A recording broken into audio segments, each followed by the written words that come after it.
Hi there, I'm Barbara Moltoni from the Holistic English Academy, and my mission is to empower you through the English language because I believe English should always empower you, never limit you. And today I'm going to be sharing with you 7 strategies to make you a genuinely more confident English speaker. So let's get started.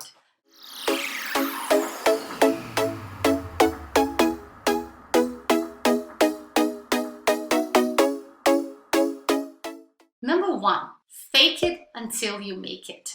And you must be wondering, what is she talking about, right? Basically, it doesn't matter if we have, let's just say, me as a teacher, it doesn't matter if I used to do the exact same job. When you do it at 2 different companies, things change and you have to learn again, right?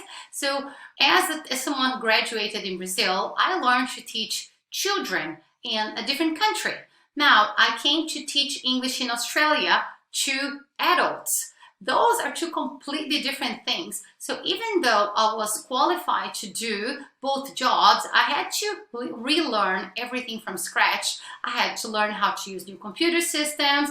I had to learn how to deal with adults instead of children. I had to learn how to deal with my co-workers who are from different nationalities than my own, and so on. So those are all learning processes, and I learned as I went.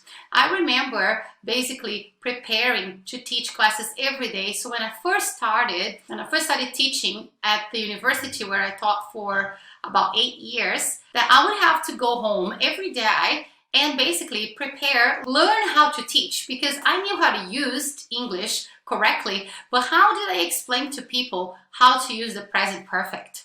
So basically I would teach during the day and go home and plan everything again and just learn how to teach a certain subject. And this is how you do. You have to basically take small steps to improve every day. So for example, when you want to have a conversation that you've never done before. So let's say that you need to talk to your landlord about a problem in the pipes in your home or your apartment. So you don't know what the pipe guy is called, right? It's called a plumber. So we don't pronounce the B. It's actually written plumber, but we pronounce it plumber. But you don't know that word. So you could use a translator to find how to say that word, and then you just go and you speak to the landlord and you see how that interaction is going to go, how well or not you were able to convey your message to your landlord, right? If you were efficient in telling him or her that you had a problem with the pipes. So then what you do is you analyze it afterwards to see what could have gone better. What could you have done better? But the thing is that most English speakers think that if they have amazing grammar, or if they work really hard on their grammar or expand their vocabulary and so on, then they'll become more confident speakers. And that's not actually how it works. You need to basically take risks to then become a more confident speaker and therefore speak better English. That's how it goes. So basically, you take the risk, you see how it goes, you analyze those reactions, how the interactions went, and then you think about what has to go better.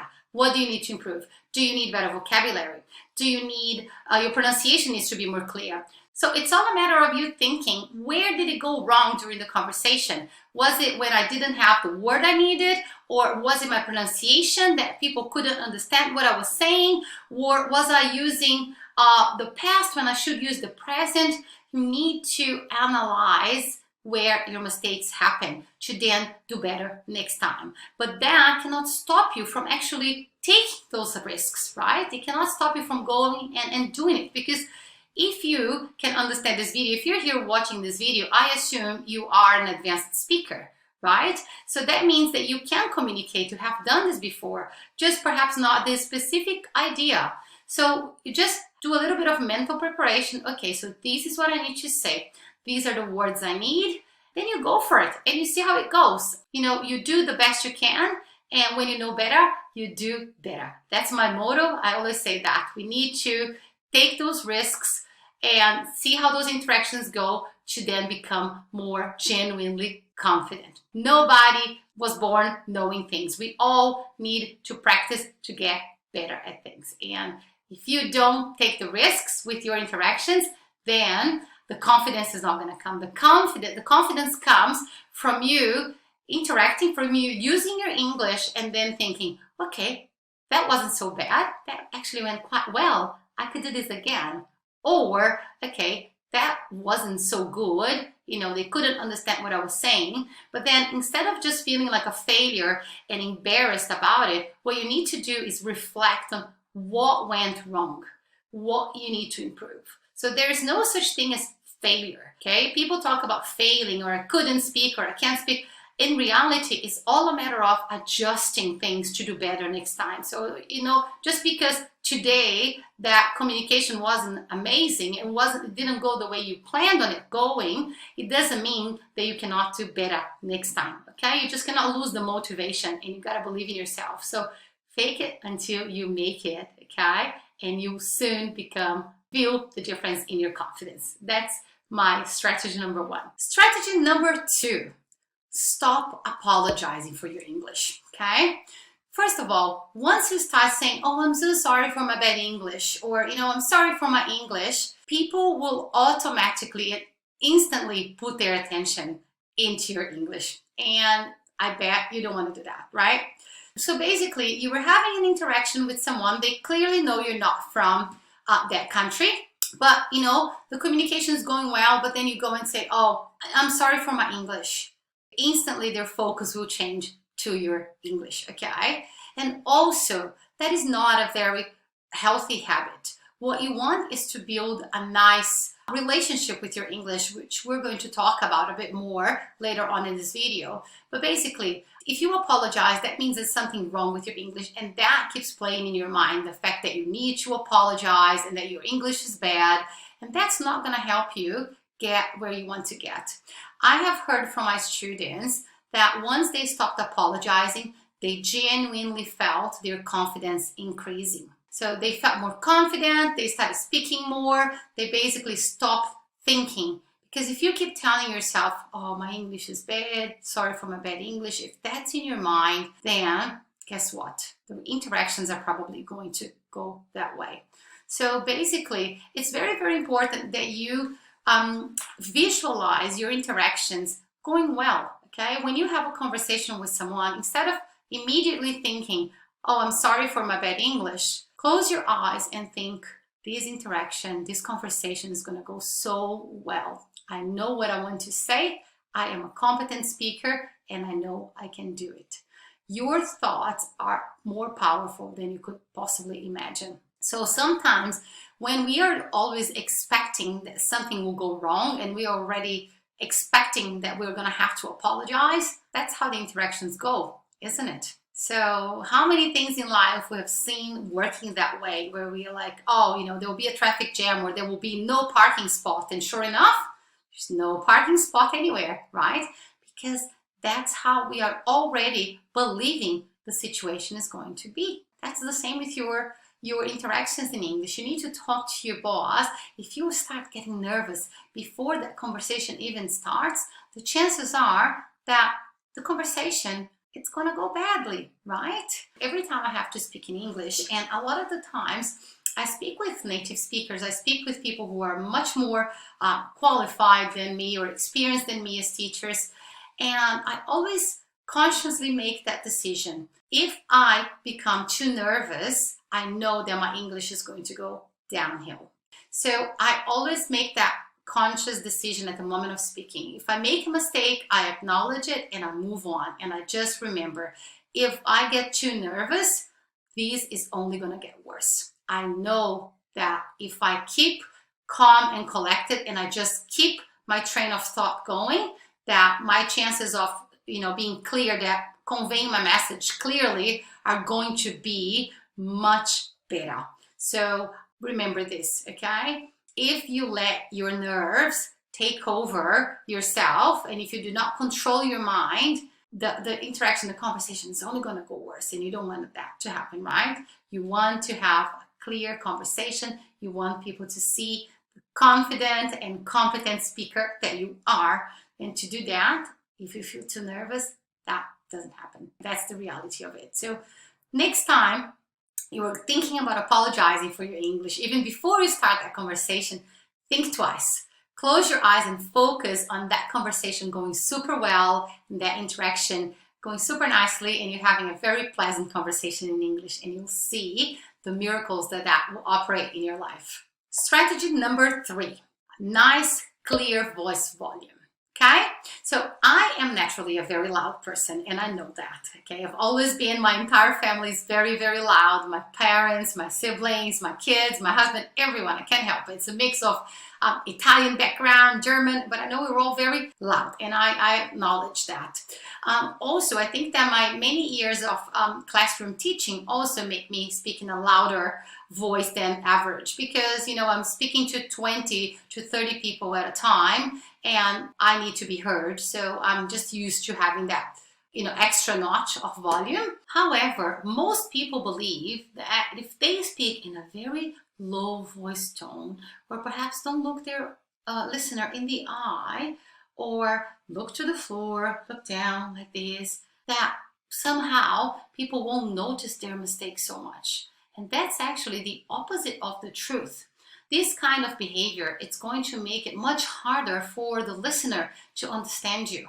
So it's much better if you have a nice straight chest. That will give you some more confidence, okay? Because this posture, it's kind of empowering. So it's a really good posture to come up clearly when you speak. Also, make sure that you use intonation. Intonation is so important, that people know when you're starting an idea and when you're finishing that idea, that you pause when you want to stress the ideas, just like I did right now. I want to tell you how important it is to change the volume of your voice, to have it going up and down. English is a very rhythmic language, and I know that rhythmic is a very hard word to pronounce. But anyways, as I was saying, if you are clear, if you have a nice clear voice volume, and you look the listener in the eye, it will be much easier for them to understand you. Also, don't forget your body language. Using your hands to make gestures, to help you explain things, will always help as well, and keep your listener engaged. Strategy number 4, find your tribe. Find a community of like-minded people. If you are a mom with little children, find other moms like yourself, people who go through the same struggles. You would be amazed to find out how many women out there feel super insecure about their English. And the thing is that because most of the time we tend to connect with people from the same nationality, we don't speak in English between ourselves, right? Much less speak about the struggles we have with the language. There's so many people out there suffering from insecurity and anxiety because they don't believe they can speak in English, or that they can succeed in English. You would be amazed to find out the number of students that tell me that they feel extremely insecure and even anxious about communicating in English, especially in situations such as professional ones, or interactions with parents-in-law, husbands, families. A lot of people have partners whose English is the first language. That kind of situation, I see that happening every day. And what's more interesting is that a lot of people actually do not believe their English is as good as it really is. A lot of my students think their English is much worse than it is in reality.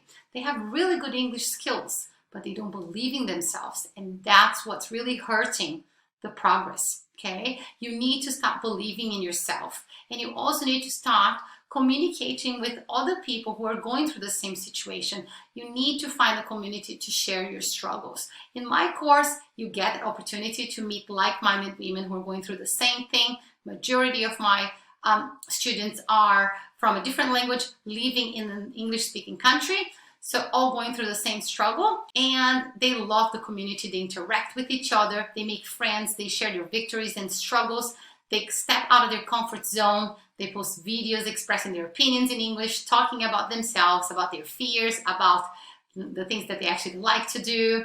So it's really and truly a beautiful community. But there's many other communities you can find out there. There's so many English-speaking groups out there. All you have to do is just really wanting to find people that you can share your struggles as well. Because let me tell you, English is not your main issue. Your main issue is your mindset. It's what's in here, okay? What you think about your English. The opportunities you believe you can or cannot have in this language. I have seen so many people transform their lives after working on their mindset, and this is something I'm so big on. I'm not only an English teacher, but I'm also a mindset coach, and I'm a certified counselor as well. So my work is very holistic in the way that I don't believe that we should treat language individually. Your English language is not just one separate thing from the person that you are. The English is part of your identity and part of who you are becoming as a new person, as a migrant in a new country. So it's so important that you believe in yourself and you believe there are other people going through the same struggle out there at the same time as you. So it would be amazing for you to find some support, find some women who you can relate to, you can get inspired by, and you can also, and obviously, practice your English with. So tip number 4 is find a community, find friends. Now, strategy number 5. And this one is not so much of a strategy. It's more of a fact. But that sometimes people fail to realize that. We have a relationship with our English. And Barbara, what do you mean by that? I mean that the same way as people talk about having a relationship with your body, loving your body or not, or a relationship with food, eating too much or eating too little or eating healthy, or talking about relationship with partners, husbands, boyfriends, girlfriends. These are all relationships we have. And what we have with the English language, it's also a relationship. And the way you talk about this relationship and you perceive this relationship is going to determine the outcomes that you are going to get in life. So let's look into that a little bit more deeply. For example, I have always had a very healthy relationship with my English. I talk about my English in a very positive way, and I know that the best opportunities I've had in life came from speaking English. Traveling the world, making friends for life, friends from every single nationality around the world, meeting my now husband, getting my first job as an English teacher, or even my first job in hospitality in a restaurant. I needed English for all those things. And I always felt that there was a tool, like my superpower, that I could do whatever I wanted. If I didn't want to work in hospitality anymore tomorrow, I could simply do something else. If I didn't want to be a teacher anymore, I could very easily decide to do something else with my life.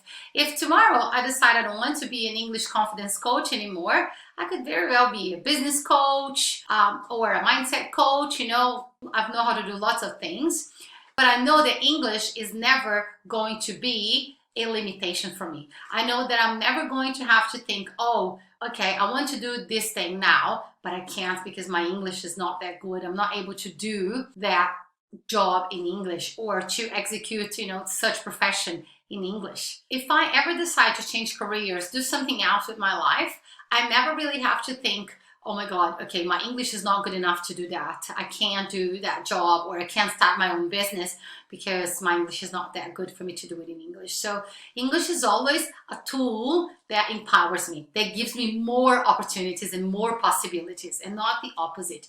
And this is how it should be for you, because if you let these negative thoughts keep running through your mind constantly, this eventually is going to be really ingrained in your believing system, and it's going to be so hard to change that. The more ingrained a belief is, the harder it is for you to change. So let's try to reframe those affirmations and thoughts. So for example, if you think, okay, my grammar is really bad, instead of saying that, why don't you try saying, I am going to work more on my grammar, or I'm working on my grammar. If you think that your pronunciation is never going to improve, try reframing that and saying something like, I need to work harder on my pronunciation, or I need to find a new way to improve my pronunciation, right? So it's always reframing that into a positive way. For example, oh, I can never get that job. I really want to work in social media overseas, but my English is not good enough. No, reframe that to, I need to get my English to the level where I can start applying for jobs in social media.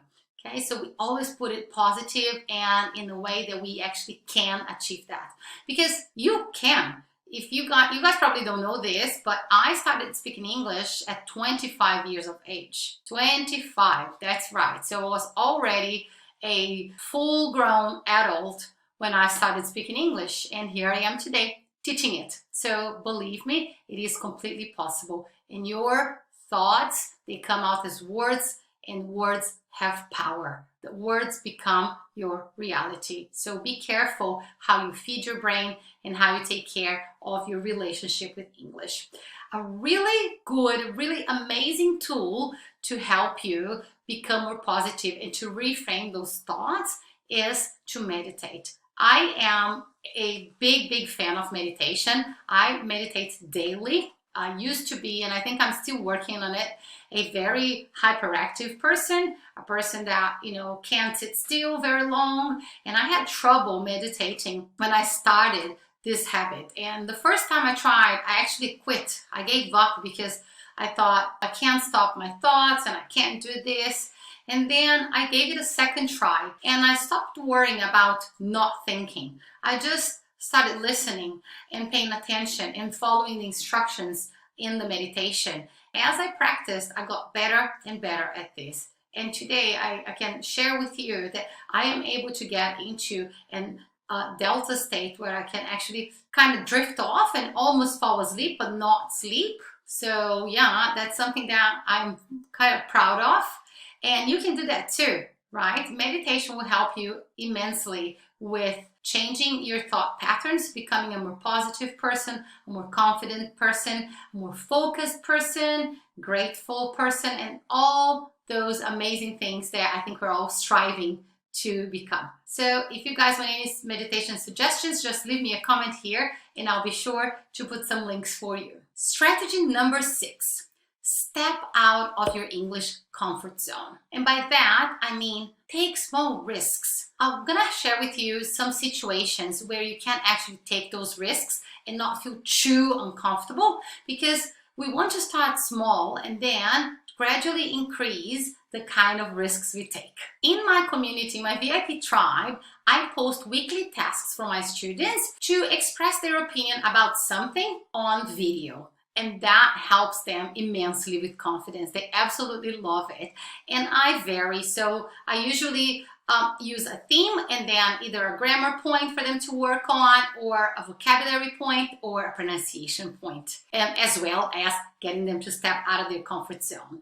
So how can you start doing that? Basically, you could talk to your neighbor. So if you live in an apartment complex or even in a house, you can ask your neighbor about the weather. That's a very small step, but that will start a conversation. Now, the important thing is that you try to not cut that conversation short. You need to try to extend that conversation. So for example, you say, "Oh, it's so hot today, isn't it?" And the neighbor will probably agree with you and say, "Yes, it is, isn't it?"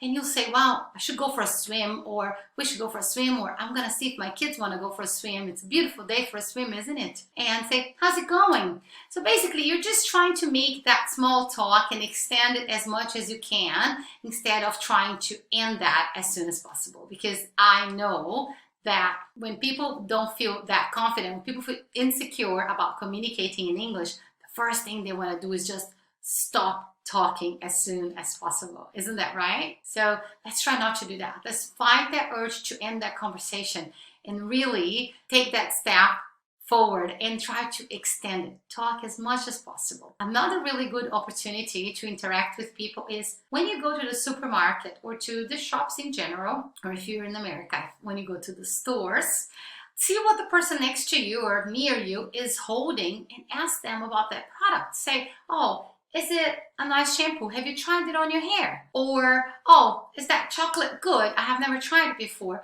Just ask a question. I usually do that. I talk to lots of people. Like, I literally talk to strangers all the time. I just can't help myself. It's a habit that I've had forever.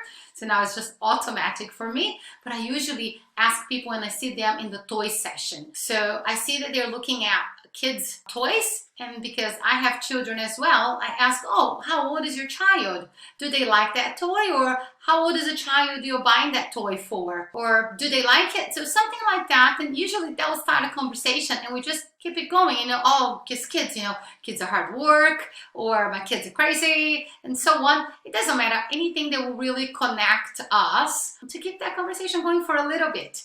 The point in doing that, it's not so much to expand your vocabulary or to become more professional in English, but it's to prove to yourself that those small interactions went well. So it's very, very important that you actually stop and reflect after these interactions end. So you talk to someone at the stores and the conversation went really well. The person understood you, you guys connected, you had rapport, as we say in English, rapport.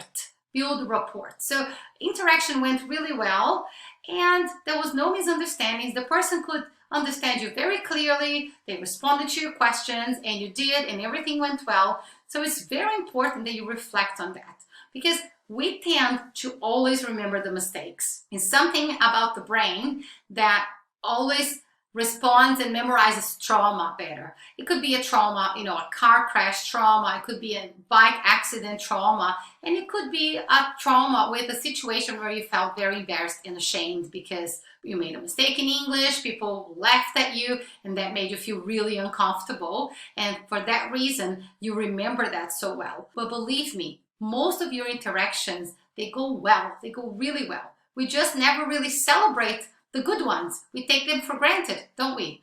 It's just like, yeah, that's how it should be. But we need to remember to celebrate and also to reflect. How many good interactions did I have this week? How many bad interactions did I have this week? Or even in one day. So today, how many good interactions did I have? How many bad? How did that conversation go? Most of the time it went well. There was that one situation where this little thing happened. They couldn't understand me when I said that word.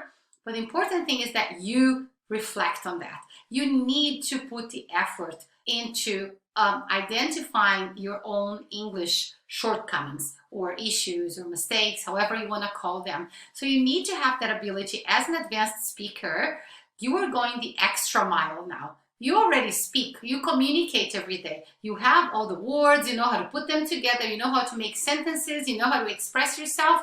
Now you want to refine your English, and that's the extra mile. So this is what you need to remember. Celebrate your achievements. Step out of your comfort zone. Start those small conversations with neighbors, with people at the supermarket. Then, once you feel confident and you feel like, okay, that went well, I could take a bigger risk now. So once you have reflected upon that interaction or that conversation you just had with that person, and you reflect and think, okay, that wasn't so bad, that went well, they understood me, I understood them, we had a nice connection, a nice rapport, then it's time to move on and take a bigger risk. What would be a bigger risk? Those ideas that you have during the meetings at work, your colleagues are all chatting and exchanging ideas, and you just sit there quietly and you've got everything here, but you're too afraid to say it out loud. Well, now is your time to shine. Go and show everyone how good you are at what you do, how well you understand your area of expertise. People will be surprised and amazed, and you will feel like a superhero afterwards. So trust me, try it, and I'm sure that you feel so proud of yourself. And strategy number 7, and this one couldn't be anything other than self-recording, or the selfie method, as I like to call it. By self-recording, you'll be able to identify your own mistakes. Basically, when we are speaking the way I am right now, I am listening to myself from my mouth to my ears. And that is using a certain neurological connection, a different one to the one we use when we speak that way. We're looking at people or at ourselves on our phones, right? So this uses a different neural connection. This is why sometimes people hear their voices on audios or videos and say, oh, my voice sounds terrible, because you're hearing it from a different angle. So video recording is the best resource to improve your English by far. You will feel uncomfortable at first. You'll feel like, oh, my voice doesn't sound good, my face doesn't look good. Stop the self-judgment. That will not help you at all, okay? This is something for you. You are not showing it to anyone. It's just for your own appreciation and reflection so that you can look back and see where you need to improve. I do that myself. When I record my videos and watch back on them, I quite often pick up on little things on my pronunciation or my grammar because, as I said to you guys before, English is my second language and I started speaking it at 25 years of age, so of course I make mistakes, but that doesn't affect my confidence or the perception I have of my English. The perception I have of my English skills are that they are amazing and that they work for me all the time, always. So I'm quite used to self-recording, although sometimes I do step out of my comfort zone like I'm doing here today. This is the first time I'm sitting here and pre-recording a YouTube video. I have done it in the past but with slides, but just talking is the first time. So here I am practicing what I preach. I tell you guys some strategies to build your self-confidence, and here's what I am doing, self-recording. So I hope this video is useful to you. Let's quickly do a recap of what we discussed here. So let's quickly summarize the strategies we discussed here today. Number one, fake it until you make it. Remember, it doesn't matter what you do, even if you do the same job, you do it at 2 different companies, you're gonna have to learn things again. And we're all learning. So step out of your comfort zone, think about what you need to say and just say it. And then remember to always reflect back on what could have gone better, okay? Number 2, stop apologizing for your English. That will only bring more attention to it and it's not going to help you to become more confident. Number 3, clear voice volume, pauses, intonation, and so on. Number 4, find your tribe. Find a community of like-minded people to support you, to share your struggles and your accomplishments. Number 5, always keep in mind that you have a relationship with your English, and the way you treat your English language skills will affect the outcomes you get in life. So if you want your English to work for you and always bring you amazing things, be kind to it. Number 6, step out of your English comfort zone. Take small risks. Talk to your neighbor, to that stranger at the shops, to your colleagues during a work meeting. Just take risks. Think, and when you decide that you're not going to say it, just go and say it. And number 7, self-recording. And remember, practice makes progress, not perfect. I hope this video was useful to you. Don't forget to subscribe, like, and share with your friends. Thank you.